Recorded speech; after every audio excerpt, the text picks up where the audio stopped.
Hello, नमस्कार। आप सभी का बहुत-बहुत स्वागत है हमारे चैनल पर। और तो जैसा कि आप लोगों को ज्ञात होगा, आपके अपने चैनल के माध्यम से हिंदी, टीजीटी, पीजीटी की सभी एग्ज़ाम की तैयारी कराई जाती है। और सबसे महत्वपूर्ण बात ये है कि हमारे चैनल के माध्यम से हिंदी की 3 प्रकार से तैयारी कराई जाती है, जिसमें एक प्रकार से पुस्तक को रीडिंग किया जाता है, पुस्तक की व्याख्या की जाती है। दूसरे में व्याख्यात्मक प्रश्नों को सॉल्व किया जाता है। तीसरे में ऑब्जेक्टिव प्रश्नों को सॉल्व किया जाता है। तो कहीं न कहीं, किसी न किसी रूप में हमारे 3 प्रकार से जो तैयारी हो रही है, तो आप सभी का स्वागत है इस चैनल पर। और अपने एग्ज़ाम के लिए ज़रूर इस चैनल का फ़ायदा उठाइएगा। तो इसमें आज हम गोविंद पांडे की जो पुस्तक है, उसमें सगुण काव्यधारा के राम भक्ति काव्यधारा को पढ़ेंगे, क्योंकि इससे पहले वाले जो थे निर्गुण काव्यधारा, वो पूर्ण हो चुकी है और सगुण काव्यधारा हम स्टार्ट करेंगे। यदि किसी को डाउट होता है तो कमेंट हमें कर सकते हैं। और तो चलिए, पहला पॉइंट है हमारा सगुण काव्यधारा राम भक्ति शाखा। ठीक है, महत्वपूर्ण पॉइंट है सगुण काव्यधारा। और अपने सभी लोग अपना नोट्स को नोटबुक और पेन लेके ज़रूर बैठें, क्योंकि साथ ही इसमें जो भी पॉइंट अलग हटकर लगता है, उसे साथ ही पॉइंट करते चलिएगा, क्योंकि बार बार नहीं पॉइंट मिल पाते हैं। तो पहला पॉइंट है अलवार भक्तों को षटकोप। ठीक है, षटकोप को राम भक्त का प्रथम कवि माना गया है। महत्वपूर्ण ये प्रश्न है, महत्वपूर्ण तथ्य है कि अलवार भक्तों में जो षटकोप थे, उनको राम भक्त का प्रथम कवि माना गया है। इसकी पुस्तक, ठीक है, सहस्त्र गीत है। राम की उपासना का उल्लेख है इस पुस्तक में। ठीक है, कभी कभी प्रश्न बनता है सहस्त्र गीत किसकी पुस्तक है, तो षटकोप की पुस्तक है। ठीक है, और षटकोप जो हैं हमारे अलवार भक्तों में, जो रामानंद के कवि थे, अलवार भक्त थे, उनमें से एक है षटकोप कुलश्रेष्ठ। ठीक है, सातवें अलवार जो भक्त हैं कुलशेखर। ठीक है, कुलशेखर भी राम के अनन्य भक्त रहे हैं। ठीक है, दूसरा पॉइंट है श्री संप्रदाय के आदि आचार्य रंगनाथ मुनि को राम भक्ति परंपरा का प्रथम आचार्य माना गया है। बताया है कि जो रंगनाथ हैं वो राम भक्ति परंपरा के प्रथम आचार्य हैं। श्री संप्रदाय में विष्णु और लक्ष्मी की उपासना की गई है। ठीक है, इसके साथ नेक्स्ट दूसरा पॉइंट है हमारे, दूसरे पॉइंट है रामानुजाचार्य। ठीक है, रामानुजाचार्य अद्वैत वेदांत और खंडन का विशिष्ट द्वैतवाद की स्थापना की है। ठीक है, इसमें थोड़ा सा कट रहा था, इसलिए मेरे को थोड़ा डाउट हुआ है। स्थापना की है जिसके आधार पर ब्रह्म के ही अंश जगत के सारे प्राणी हैं, इन्होंने माना है रामानुजाचार्य ने। ठीक है, रामानुजाचार्य के जो शिष्य हैं वो रामानंद हैं। ठीक है, रामानुजाचार्य गुरु रहे हैं रामानंद के। इसके बाद अलवार जो षटकोप के 5 पीढ़ी के पीछे के रामानुजाचार्य हैं। ठीक है, माना जाता है कि षटकोप की ही 5वीं पीढ़ी के जो पूर्वज हैं, वो षटकोप के ही ये पूर्वज हैं, वो 5वीं पीढ़ी के हैं रामानुजाचार्य। ठीक है, दूसरा है रामानुजाचार्य को शेष और लक्ष्मण का अवतार माना गया है। ठीक है, तीसरा पॉइंट, नेक्स्ट पॉइंट है श्री संप्रदाय के प्रधान गद्दी तोताद्री में स्थापित की गई है। ठीक है, प्रश्न पूछा जाता है कि श्री संप्रदाय की जो गद्दी है वो कहाँ पर स्थापित की गई है, तो आप लोग इसे अपने नोट्स में मेंशन करिएगा। तोताद्री में इसकी जो गद्दी है बनाई गई थी, उसमें स्थापित की गई है। दूसरा है पॉइंट रामानुजाचार्य की 14वीं और 15वीं, ठीक है, शिष्य परंपरा में प्रसिद्ध स्वामी रामानंद रहे हैं। पूछा जाता है रामानंद जो हैं रामानुजाचार्य के किस परंपरा के शिष्य रहे हैं, तो 14वीं और 15वीं परंपरा के प्रसिद्ध शिष्य हैं ये।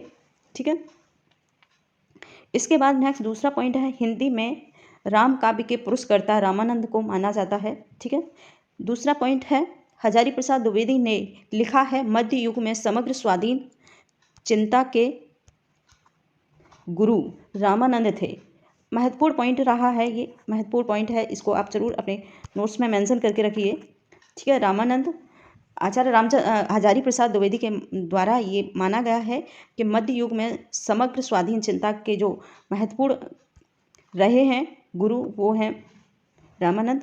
रामानंद के गुरु का नाम था राघवानंद। ठीक है, राघवानंद। और जो रामानुजाचार्य हैं वो उनके 15वीं पीढ़ी के हैं। ठीक है, पहले पूर्वज रहे हैं, कभी कंफ्यूज मत होइएगा इसमें। दूसरा है हजारी प्रसाद द्विवेदी ने रामानंद को आकाश धर्मा गुरु कहा है। ठीक है, हजारी प्रसाद द्विवेदी ने इनको रामानंद को आकाश धर्मा कहा है। दूसरा है राघवानंद ने उत्तर भारत में राम भक्ति परंपरा का प्रवर्तन किया, परंतु इसे प्रतिष्ठित और प्रसारित रामानंद ने किया है। प्रतिष्ठित और प्रसारित जो किया है वो रामानंद ने किया है। और ठीक है, इसके साथ ही नेक्स्ट दूसरा पॉइंट है, रामानंद 14वीं सदी में वर्तमान में थे। इनके रचित प्रमुख ग्रंथ हैं, महत्वपूर्ण इनके ग्रंथ हैं, इनको ग्रंथों को जरूर आप अपने नोट्स में मेंशन करेंगे। नोट्स हैं वैष्णव मताबजी, दूसरा है भास्कर, तीसरा है रामार्चन पद्धति, चौथा है योग चिंतामणि, ठीक है, पांचवा है राम रक्षा स्तोत्र, दूसरा है आनंद भास। ये प्रमुख 5 इनके ग्रंथ रहे हैं रामानंद जी के, तो इनको जरूर आप लोग अपने नोट्स में मेंशन करके रखिएगा। इसके बाद नेक्स्ट दूसरा है, रामानंद रचित प्रमुख काव्य पंक्तियाँ इस प्रकार से हैं, आरती कीजिए हनुमान लला की, दुष्ट दलन रघुनाथ कला की, जाके बल भर ते मही कांपे, रोग सोग जाके सियन्ना चांपे।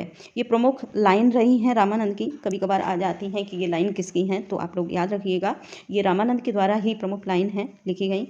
दूसरा है, कहाँ जाए जाइए हों धर लागो रंग, मेरो चंचल मन भयो अपंग। इस प्रकार की ये पंक्तियां हैं।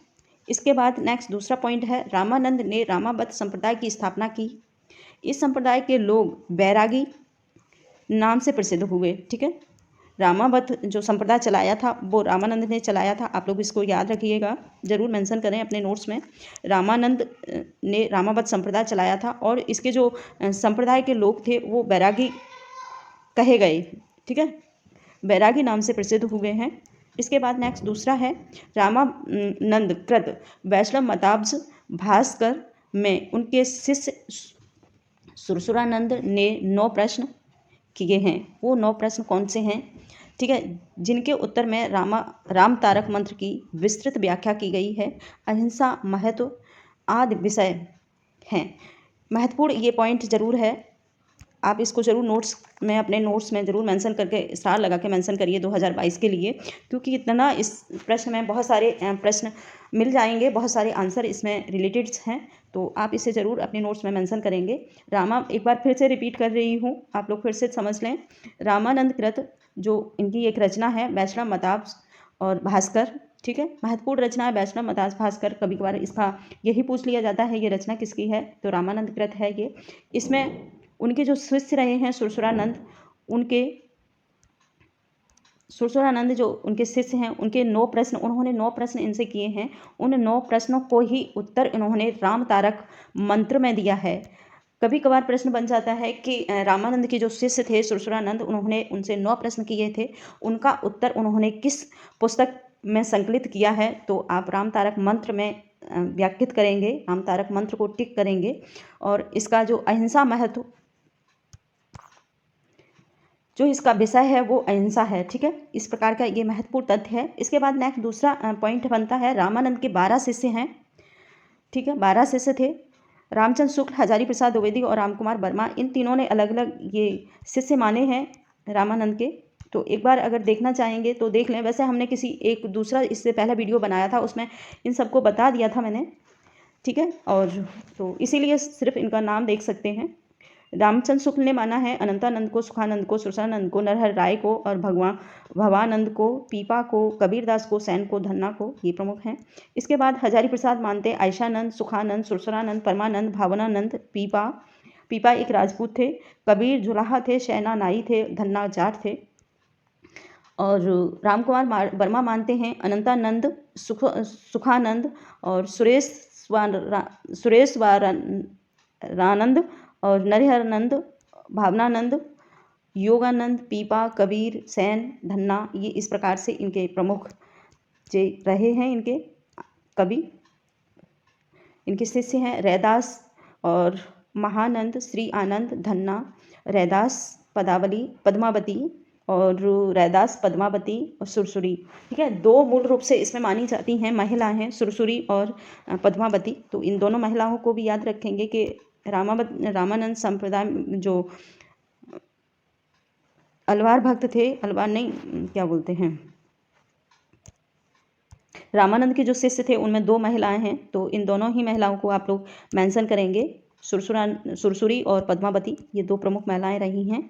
इसके साथ नेक्स्ट दूसरा है अनंतानंद के शिष्य कृष्णदास प्रहरी सर्वप्रथम गलता अजमेर राज्य में रामानंद संप्रदाय की गद्दी स्थापित की थी। ठीक है। इसके बाद नेक्स्ट दूसरा है रामानंदी संप्रदाय में गलता को उत्तर भारत का उत्तर तोताद्री कहा गया है। ठीक है। दूसरा है पॉइंट गलता में पहले नागपंथी योगियों का अधिकार था। ठीक है। दूसरा है अजमेर में राजा पृथ्वीराज पायहारी जी के शिष्य बने हैं। पायहारी ने 2 प्रसिद्ध शिष्य हुए हैं। पायहारी जी के 2 प्रसिद्ध शिष्य हुए हैं, वो हैं अग्रदास और कीलदास। ये दोनों ही राम भक्ति काव्यधारा के प्रमुख शिष्य हैं, अग्रदास और कीलदास। इसके बाद कीलदास के विषय में देखेंगे। कीलदास ने राम भक्ति में योगाभ्यास का मेल कर एक तपसी शाखा की स्थापना की थी। प्रश्न बनता है कि तपसी शाखा की स्थापना किसने की थी? तो कीलदास ने की है। ठीक है। कीलदास के शिष्य द्वारिकादास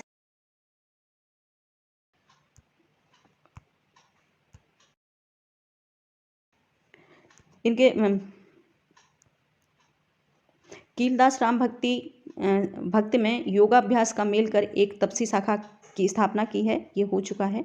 दूसरा पॉइंट है कीलदास के शिष्य द्वारिकादास थे। इनके संबंध में नाभादास ने भक्तमाल में लिखा है अष्टांग योग तन त्याग यो द्वारिकादास जानो दुनी। ठीक है। ये प्रमुख लाइन रही है इनकी। ठीक है। भक्तमाल में नाभादास के द्वारा लिखी गई हैं ये पंक्तियाँ।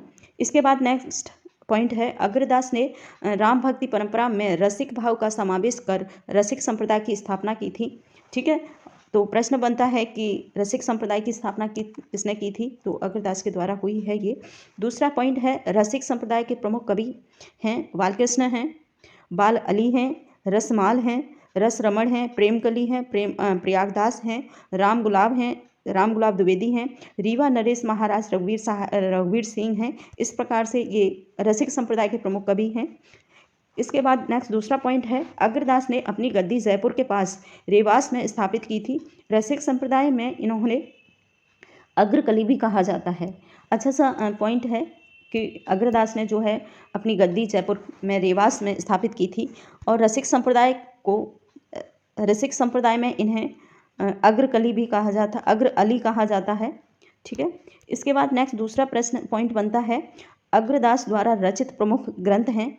ये प्रमुख ग्रंथ अग्रदास के देख लेंगे, महत्वपूर्ण ग्रंथ हैं क्योंकि ग्रंथ बहुत ही कम मिलते हैं, कहीं कहीं किसी किताब में मिल जाते हैं वरना नहीं मिलते हैं। तो इन ग्रंथों को अपने नोट्स में ज़रूर सभी लोग मेंशन करेंगे। ठीक है। पहला है हतो उपदेश उप बखाड़ बावनी। दूसरा है ध्यान मंजरी। ठीक है। ध्यान मंजरी।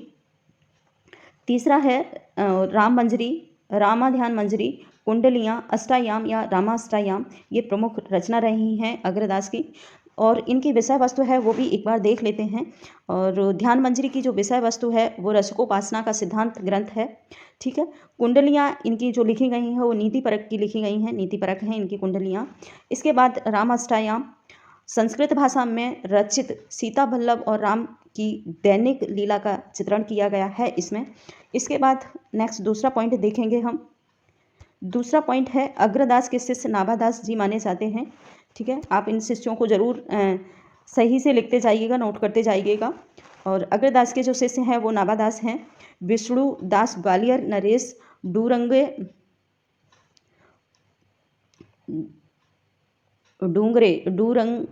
डूंगरंदे के कवि राजकवि थे। इनके द्वारा लिखित ग्रंथ निम्नलिखित हैं महाभारत कथा, रुक्मिणी मंत्र और स्वर्गारोहण, रामायण कथा। ये प्रमुख इनके ग्रंथ रहे हैं। ठीक है।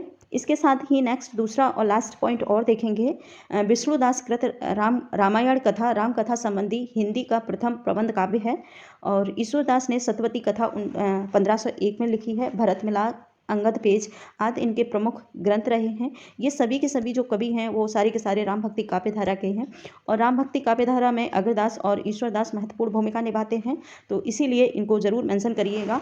नेक्स्ट पॉइंट में नेक्स्ट वीडियो में हम तुलसीदास को समझेंगे और दूसरा जो पॉइंट होगा वो हमारा तुलसीदास होगा।